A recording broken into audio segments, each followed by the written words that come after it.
us to come here on Sunday morning and to say, yes, God, I truly do love you. And then by Monday morning, by the way that we act and live, show that we don't really love our neighbors as ourselves. Yes, it's easy for each one of us to miss the mark in our own lives. And it's something that I'm sure we are well aware of. In fact, it's probably something that those who are outside the church use to criticize people inside the church the most. Why would I want to be part of religion or of a faith community? Those people are hypocrites. They say one thing and they do the other. And in fact, Jesus' audience today with this parable are the religious leaders of his time, who are having such a hard time recognizing his authority and giving it to him.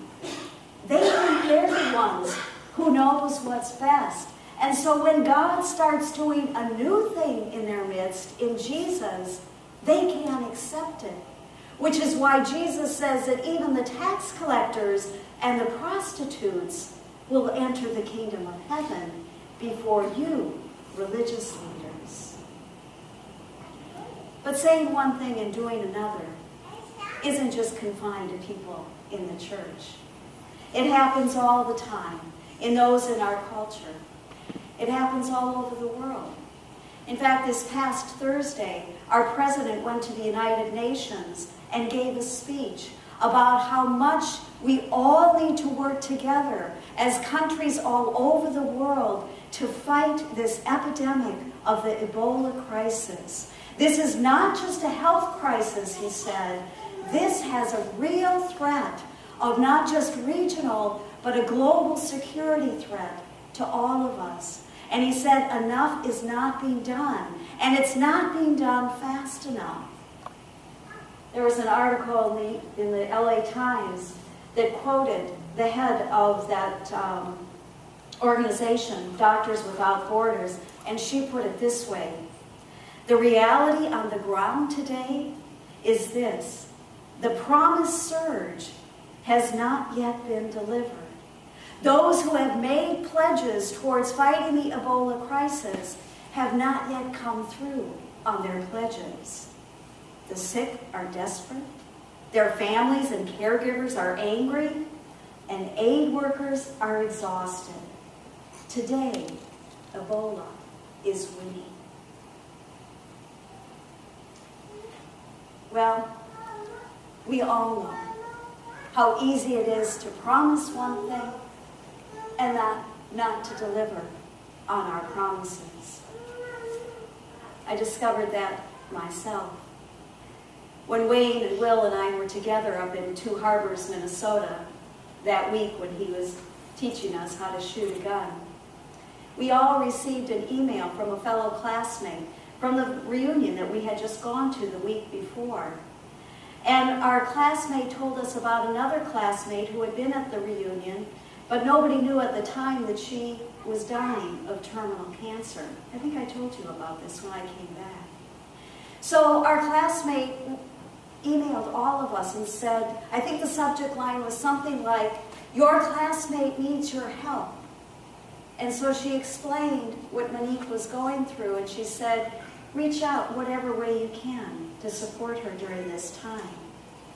So that night, Wayne, our friend, stayed up late after we had gone to bed and wrote this beautiful email to Monique, which he shared with us the next morning. It was so great. I said, Wayne, you've inspired me. As soon as I get back from vacation, I'm going to do the same thing, because I had spoken with her that night. I even started composing what I would say in my email in my head, so that when I got back to my computer, I could indeed do that. And so I did return back from vacation, and I started going through all my emails at work and at home. But in doing so, I forgot about that promise that I had made to my friends and that I had made to myself, until I received the email this week that Monique had peacefully passed away in her sleep, surrounded by her family and friends. That's painful sometimes, when we don't follow through on those things that we truly had intended to do. And that's something that I have to live with now. My guilt of knowing that I promised to do something and reach out to somebody who was once a friend of mine, but then I didn't do it after all. And so sometimes, because it is so painful for us to recognize the truth about ourselves, sometimes we stay in that guilt, and that guilt that paralyzes us from then going forward. And sometimes we use other tactics, like maybe blaming others for our situation so that it doesn't feel so painful to ourselves. That's what was happening in our first reading today with those exiles in Babylonia who quote that proverb, "The parents have eaten sour grapes and the children's teeth are set on edge." You know what that means? I think we all know what that means. In terms of, we are affected by what our parents did, right?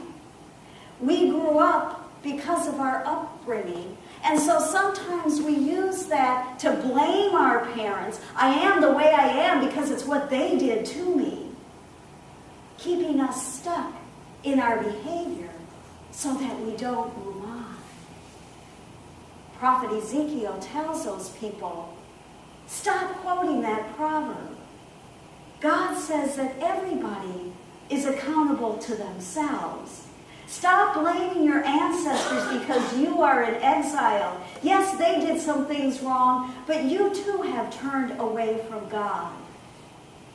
You have a future that isn't determined by the past if you choose to repent, to turn around, so that you can live into the future that God has for you. That's really the meaning of that word, repent. To turn around, to go a new direction, to set a new path for yourself, and to aim for it, to shoot for the moon. So that's what I did this past week. I saw on Facebook that a good friend of mine, in fact, my former colleague in Ann Arbor, Michigan, had fallen last Sunday and broke her arm. And so I wrote a real quick comment on her post. So sorry to hear that. Feel better soon. And then I thought to myself, you know what? I'm not going to leave it at that. I'm going to do what I used to do before Facebook. I'm going to pick up the phone and talk to her. And so that's what I did. The next day, when we had time, we talked to each other for over an hour and caught up with each other and what's been happening in our lives in a way that I know she knew that I truly was supporting her in her recovery from this fall. And not only that, but in everything else that was going on for her in her life. Sometimes a little bit of guilt can be a good thing if it actually causes us to turn around and to change direction and to go on a new path. So today we heard about those two sons, neither of whom really ended up doing what they could have done, said the right thing, and did the right thing. But today I think we shouldn't focus so much on those two sons. Today I want us to focus on another son, God's son, the only one who actually could say and do the will of God. And because Jesus did that for us, so we too have a new beginning every day as we remember our baptisms, that we drown to our sin, but that we raise to new life by our God. Why?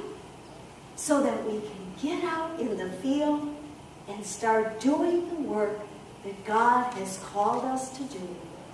So we not only say that we love God, but we write a check for Lutheran Disaster Response to fight this Ebola disease, so that we maybe put on our tennis shoes and go walking next Saturday to stop hunger and poverty in our communities.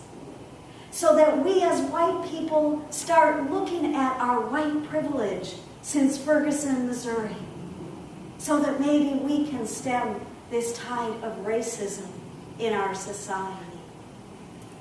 Or that we simply forgive someone in our own family so that we can work for peace in our world by starting at home. In all of these things, we don't do it alone. We do it with Christ, who is with us, who gives us the courage to repent, to turn around, and to truly live, knowing that He is always with us. Amen.